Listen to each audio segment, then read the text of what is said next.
A very good morning to everyone. Today we'll do the last question of this exercise. That is exercise 8.2 question number 7. Okay. So see अगर फिर भी कोई doubt है उससे जो previous questions है आप मुझे बिल्कुल व्हाट्सएप करिए तो मैं आपकी क्वेरी को सॉल्व करवा दूंगी.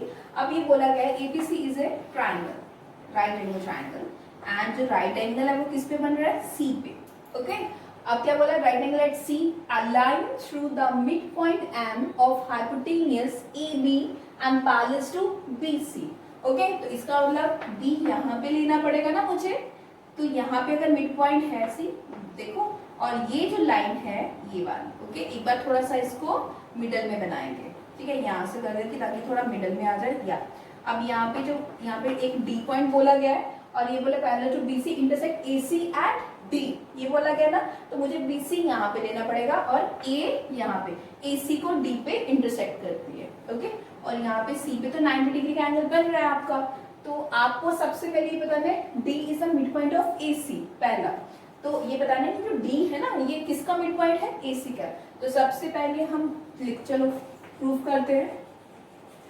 अच्छा, प्रूफ करने से पहले आपको क्या लिखना पड़ता है? सबसे पहले जो गिवन है गिवन लिखना पड़ता है, उसके बाद टू प्रूफ और उसके बाद प्रूफ. समझ आया आपको? हम प्रूफ करते शुरू. अब यहाँ पे क्या लिखोगे? सबसे पहले आप प्रूफ में कि M is a midpoint or side AB. M is midpoint on side AB. आपने लिख दिया. M जो है वो क्या है? मिड पॉइंट है. कौन सी साइड पे? AB. और जो MD है वो BC के पैरेलल है. और देखो MD is parallel to BC. आपको क्वेश्चन में बोला गया ना कि एक लाइन बनाइए MD जो किसके पैरेलल हो? BC के पैरेलल हो. ठीक है. अब आपने ये M मिड पॉइंट भी है और ये दोनों पैरेलल भी है. तो फिर कन्वर्स पे जाइए. तो मिड पॉइंट थ्योरम के कन्वर्स पे. तो by the converse of mid point theorem, converse of mid point theorem. ठीक है. कन्वर्स क्या बोलता था कि अगर ये दोनों लाइन पैरेलल हैं तो ये अगर एक मिड पॉइंट है तो दूसरा भी उसका मिड पॉइंट होगा. Similarly D is mid point on side, कौन सी साइड पे? AC. समझ आया ना? पता converse of mid point theorem ये लिखना जरूरी है, इसके बिना आपका क्वेश्चन अधूरा. ओके. आपने ये लिख दिया.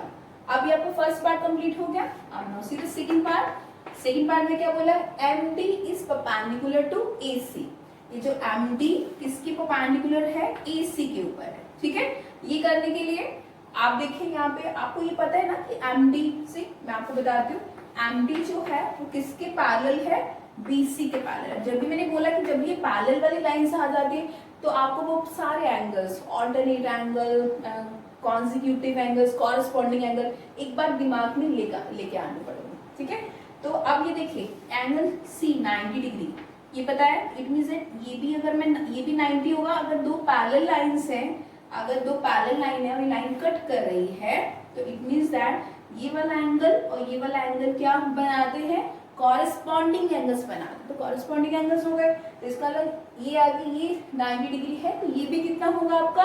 90 डिग्री होगा. Then you can say that angle ADB, angle ADB is equals to angle ADM is equals to angle ADM. ठीक है. और क्या रीजन दोगे? Corresponding angles.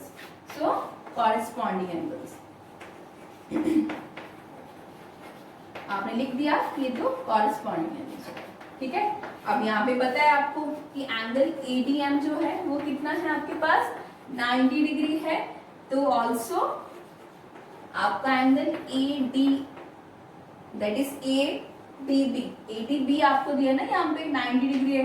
तो आपका AD दैट इज ADMB कितना होगा? 90 डिग्री. अगर आपका ADM 90 डिग्री है तो इट मीन्स दैट जो MD है वो किसके परपेंडिकुलर है? AC के. समझ आए? 90 का एंगल बनता है. तो अब therefore MD is perpendicular to AC. आपने इसका सेकंड पार्ट भी प्रूफ कर दिया. ओके. तो आप जब भी इसको नोट डाउन करोगे वीडियो को एक बार रिज्यूम करके अच्छी तरह नोट डाउन कर लेना. अब इसका नेक्स्ट करते हैं. हम इसका नेक्स्ट पार्ट करते हैं. चलिए यहाँ तक कर लेते हैं एक बार. अब मुझे ये बताना है CM is equal to MA, MA is equal to half of AB बताना है, ठीक है। CM is equal to MA, MA is equal to half of AB। CM बनाने के लिए मुझे इसको ज्वाइन करना पड़ेगा ना, एक बार इसको ज्वाइन करना पड़ेगा, तभी तो मेरा CM बनेगा। क्लियर है ना? मैंने CM बनाने के लिए इसको ज्वाइन करना, यहाँ पे देखा CM पहले तो मुझे नहीं चाहिए था, फर्स्ट और सेकंड पार्ट में तो नहीं चाहिए था इस लाइन को ज्वाइन करना, बस इस पार्ट में मुझे इस लाइन को ज्वाइन करना पड़ा, तो मैं लिखती हूँ यहाँ पे थर्ड पार्ट में, ठीक है। आप क्या करोगे, आपको ये बताना है कि जो CM है वो ME के इक्वल है, ओके। तो आपको फिर जाइए पीछे, जब हम दो ट्राइंगल्स लेते हैं उसको कॉन्ग्रुएंट कर लेते हैं, उसके CPCT से मैं बता सकती हूँ ना, तो इसलिए मैं ये दो ट्राइंगल्स लूंगी, मैं लिखूंगी in triangle that is CMD and triangle that is AMD, okay, triangle AMD। चलिए ये दो ट्राइंगल्स लेंगे, ठीक है। और अभी आपने इससे पहले क्या प्रूव करा था कि D is a mid point. अगर D मिड पॉइंट है तो आप ऐसे ही लिखोगे ना, AD is equal to CD।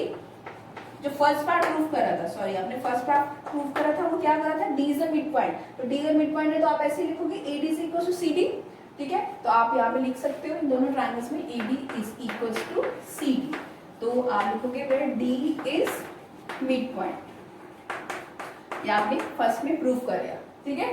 अब यहाँ पे 90 एंगल बन रहा है ना, यहाँ पे ये MD जो परपेंडिकुलर है तो 90 एंगल बनेगा, तो आप ऐसे लिख सकते हो इसको that is CDM angle CDM is equals to MDA angle MDA, और क्या लिखोगे यहाँ पे ईच 90 डिग्री, ये भी आपने लिख दिया यहाँ पे। अब तीसरा, इन दोनों ट्रायंगल्स में MD कॉमन आ रहा है ना, तो आप लिख दीजिए MD is equals to MD, और ये क्या है, कॉमन है ना, यहाँ पे कॉमन है, आप लिखते कॉमन।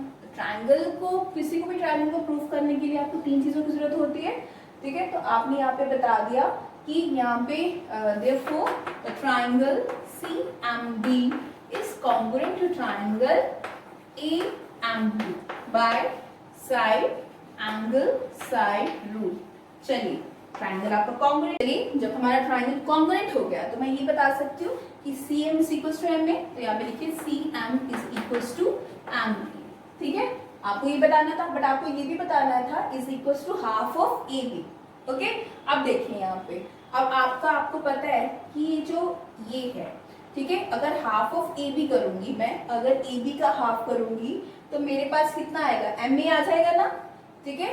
AB का हाफ करेंगे तो मेरे पास क्या आएगा, MA आएगा ना, क्योंकि M is a mid point, because M is mid point, is mid point. समझ आया आपको? अगर इस पूरी लाइन का हाफ करूंगी तो मेरे पास इतना क्वेश्चन आ जाएगा, बिकॉज ये तो मिड पॉइंट है, तो इसका मतलब ये है कि MA हाफ ऑफ AB के इक्वल है, ठीक है। तो आप ऐसे भी लिख सकते हो, मैं यहाँ पे लिख रही हूँ एक बार, CM is equal to MA, और MA किसकी इक्वल है, हाफ ऑफ EB। आपको ये ही इसमें बताना था, ओके।